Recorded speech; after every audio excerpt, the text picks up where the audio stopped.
저구는 강릉성을 미친 듯이 뛰어갔다. 그는 정전의 시체를 업고 빨리 뛰지 않으면 사람들에게 발각된다는 것을 알고 있었다. 그는 다시 감옥에 들어가고 고문과 구타를 당한다 해도 정전의 시체를 버릴 수는 없었다. 수십 장을 뛰어가다가 왼쪽에 작은 문이 보여서 급히 뛰어들어간 후 문을 발로 차서 닫았다. 안에는 커다란 채소밭이었다. 거기에는 배추, 무, 오이 등 많은 채소들이 자라고 있었다. 저구는 어려서부터 시골에서 자랐다. 5년 동안 채소를 못 보다가 갑자기 채소를 보자 가슴이 찡하게 저려왔다. 사방을 살펴보니 동북방에 창고가 있었다. 창문을 통해서 안에 무와 집단이 쌓여 있는 것을 볼 수 있었다. 그는 몸을 숙여서 무 몇 개를 뽑고는 정전을 안고 창고로 뛰어들었다. 사방을 살펴보았지만 아무도 보이지 않았다. 나무를 치우고는 정전의 시체를 내려놓았다. 그리고는 잡초로 정전의 시체를 덮었다. 그는 여전히 한 가닥 희망을 버리지 않고 있었다. 어쩌면 정영이 갑자기 깨어날지도 몰라. 무 껍질을 벗기고 크게 한 입 물었다. 달콤하고 짜릿한 향기가 입안에 가득 찼다. 5년 동안 맛을 못 보던 무였다. 호남의 시골 생각이 났다.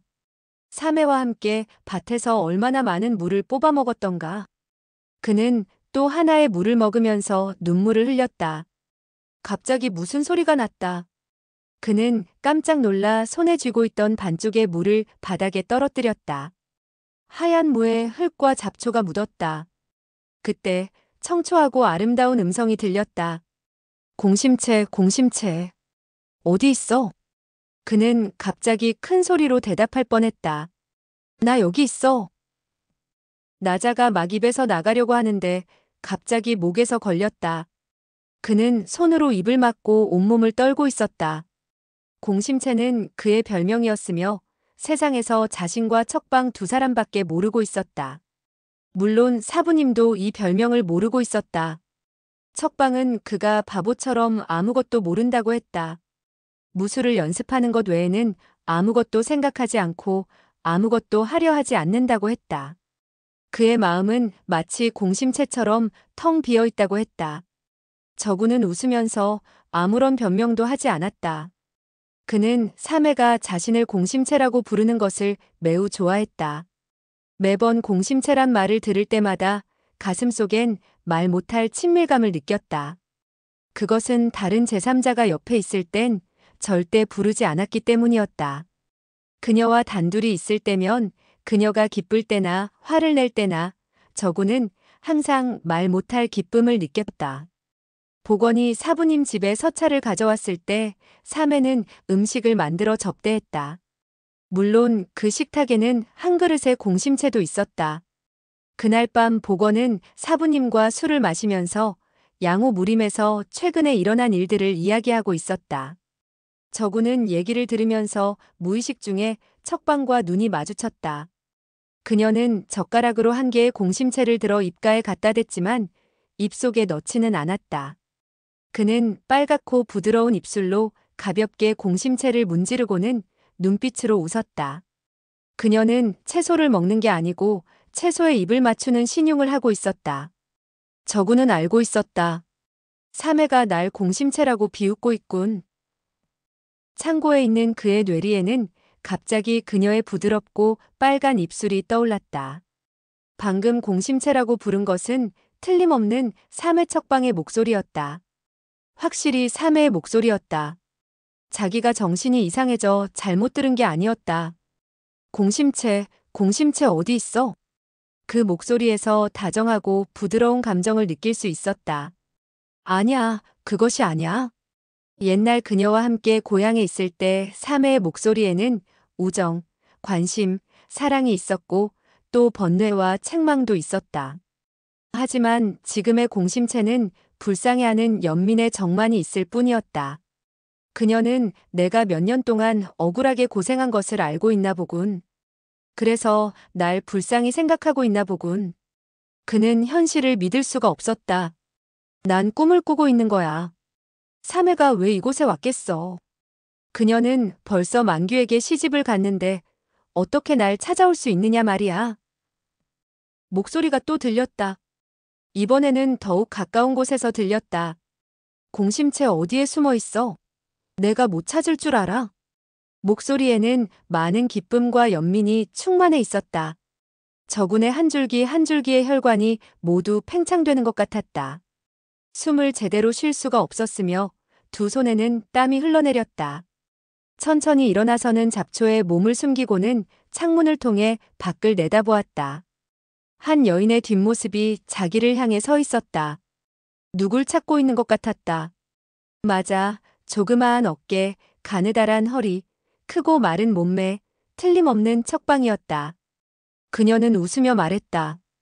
공심채, 빨리 나와. 갑자기 그녀는 몸을 돌렸다. 저구는 눈이 부셨으며 어지러워졌다. 눈앞의 여자는 틀림없는 척방이었다. 검고 빛나는 눈동자, 작고 오뚝한 코, 얼굴은 더욱 휘어져 있었다. 호남의 시골에 있을 때보다는 얼굴에 윤기가 없어졌지만 틀림없는 사매였다. 감옥에서 천번 만번 생각했고 천번 만번 사랑하고 천번 만번 고민하게 했던 바로 그 사매가 틀림이 없었다. 그녀는 계속해서 웃으며 말했다. 공심채, 빨리 나와요. 그녀가 너무 다정하게 부르자 행복해서 미칠 것 같았다. 대답하며 나가 오매불망 잊지 못하던 사매와 만나려 했다. 막 밖으로 나가려 하다가 떠오르는 생각이 있었다. 정영이, 난 너무 착실하고 선해서 다른 사람에게 속기 쉽다고 했지. 사매는 벌써 만규에게 시집갔고 주기도 나의 손에 죽었으니 그녀가 날 속여서 끌어내려고 하는지도 몰라. 여기까지 생각하고는 발걸음을 멈췄다. 계속해서 척방에 부르는 소리가 들렸다. 공심채, 공심채. 저구는 가슴이 두근거리면서 생각했다. 그녀가 저렇게 다정스럽게 부르는데 거짓일 리가 없어. 그녀가 나의 목숨을 원한다면 얼마든지 죽어주겠어. 가슴이 뭉클해 앞으로 걸어나가려고 했다. 그때였다.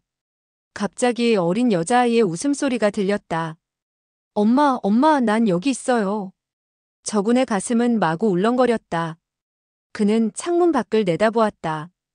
붉은색 옷을 입은 여자아이가 동쪽에서 이쪽으로 뛰어오고 있었다. 나이가 어려서 뛰어올 때 뒤뚱거리면서 바로 서지를 못했다. 척방이 미소를 지으며 부드러운 목소리로 말했다. 공심채 어디에 숨어 있었니? 엄마가 한참 찾았잖아. 여자아이가 재미있어 하며 말했다. 공심채는 화원에 있었어. 공심채는 개미를 보고 있었어요. 저구는 귀에 웅 하는 소리가 들렸으며 마치 누가 머리를 힘껏 후려친 것 같이 띵했다. 사매가 딸을 낳았단 말인가? 딸아이의 이름이 공심채란 말인가? 공심채는 딸아이를 부른 것이고 날 부른 것이 아니란 말인가? 내가 다시 만진산의 집으로 온 거란 말인가? 이 몇 년 사이 그는 사매가 만규에게 시집을 가지 않았으면 하고 마음속으로 은근히 바라고 있었다. 침성의 말이 모두 거짓이었으면 했다. 그의 이러한 희망은 한 번도 정전에게 말해본 적이 없었고 단지 마음속 깊이 간직하고 있었다. 어느 땐 꿈속에서도 갑자기 깨어나 기뻐하곤 했었다. 하지만 지금은 한 여자아이가 사매에게 엄마라고 부르는 것을 자기 눈으로 보고 자기 귀로 직접 들었다. 그의 눈에는 눈물이 고였으며 멍하니 밖을 내다보고 있었다. 척방이 계속 여자아이의 볼에 뽀뽀해주며 부드러운 목소리로 말했다. 공심채는 혼자 놀 줄도 알고 정말 착해. 저구는 척방의 옆모습만 볼 수 있었다. 긴 속눈썹, 앵두 같은 입술, 얼굴은 몇 년 전보다 고와지고 더욱 하얗게 변한 것 같았다. 그는 또 생각했다. 그동안 망가의 색시가 됐으니 논에서 일할 필요도 없었겠지. 고생을 안 하니 몸이 건강해졌나 보군. 척방의 말소리가 들렸다. 공심채, 여기선 그만 놀고 엄마와 방에 들어가자. 여자아이가 말했다. 여기가 좋아. 난 개미를 볼래. 척방이 말했다. 안 돼, 나쁜 사람이 아이를 잡아간대. 공심채, 엄마하고 방에 들어가자. 여자아이가 말했다. 어떤 사람? 왜 아이를 잡아가? 척방은 일어서서 아이의 손을 잡고 말했다. 감옥에서 아주 나쁜 두 사람이 도망쳤어. 아버지가 나쁜 사람을 잡으러 갔어. 나쁜 사람이 이곳으로 와서 공심채를 잡아갈 거야. 엄마 말 듣고 방에 들어가서 놀자. 엄마가 인형을 만들어줄게. 여자아이는 말했다. 인형은 싫어. 공심채는 아버지를 도와 나쁜 사람을 잡을 거야. 저구는 척방이 말끝마다 나쁜 사람이라고 하자 가슴이 점점 아파왔다. 바로 이때 밖에서 말발굽 소리가 들리더니 몇 마리의 말이 지나갔다. 척방은 허리에서 검을 꺼내더니 뒷문 쪽으로 갔다. 저구는 조그만 소리라도 내면 척방이 놀랄까봐 창가에서 꼼짝도 하지 않고 가만히 서 있었다. 그는 더 이상 사매를 만나고 싶지 않았다. 가슴속에 뭉쳤던 원한은 점점 억제할 수 없었다. 자신은 조금도 나쁜 일을 하지 않고 세상에서 제일 비참한 고통을 받았는데 그녀가 자기를 나쁜 사람이라고 부른 것이다. 여자아이가 창고 앞에 섰을 땐 제발 들어오지 않기만을 바랐다. 하지만 여자아이는 무슨 이유인지 창고 안으로 불쑥 들어왔다. 저구는 얼굴을 나무 뒤에 숨기고는 낮은 소리로 말했다. 나가, 나가. 갑자기 여자아이는 그의 얼굴을 보게 됐다. 헝클어진 머리와 얼굴에 온통 수염투성이인 무서운 모습을 보자.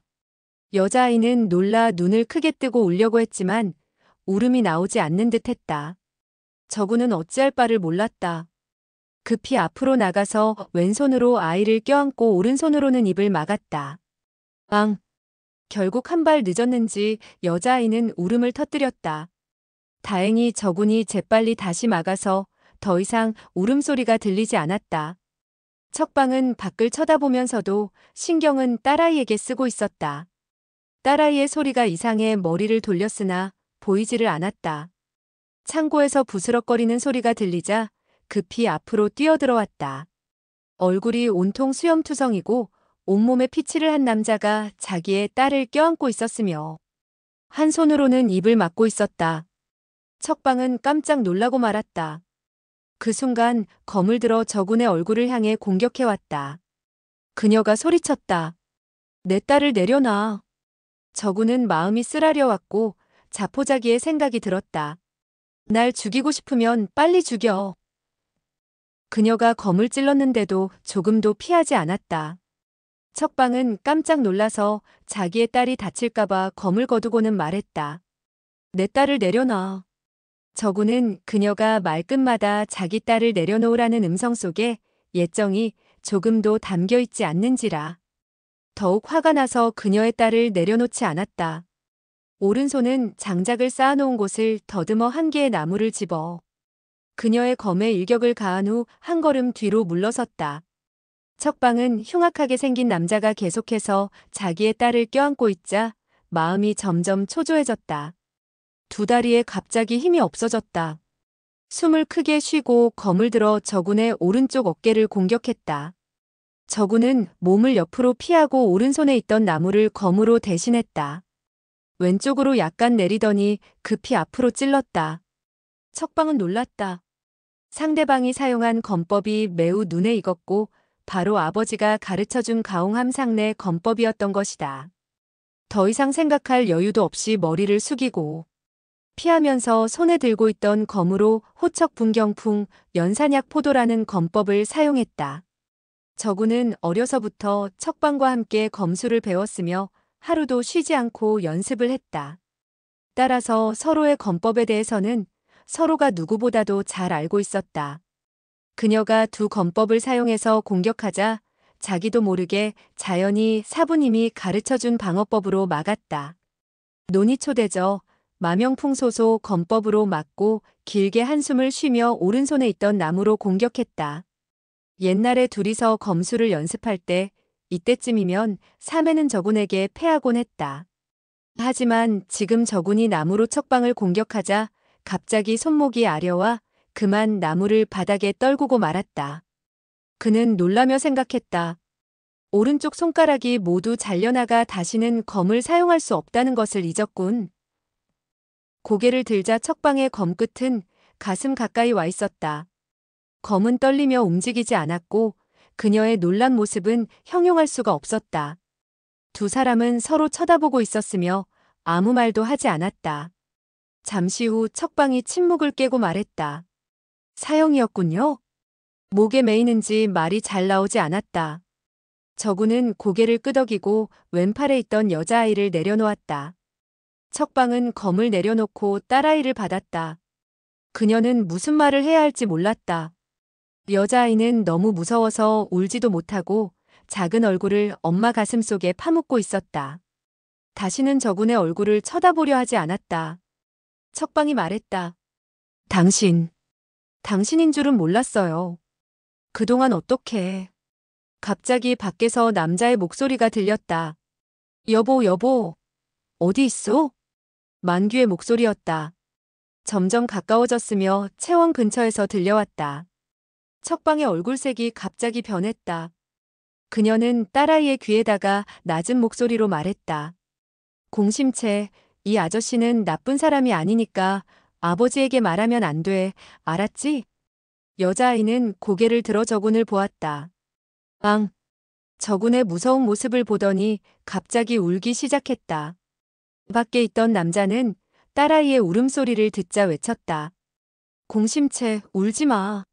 아버지가 여기에 있다. 척방은 저군을 한번 쳐다보더니 몸을 돌려 딸아이를 안고는 밖으로 나갔다. 딸아이를 껴안은 채 문을 닫고는 남편 쪽으로 걸어갔다.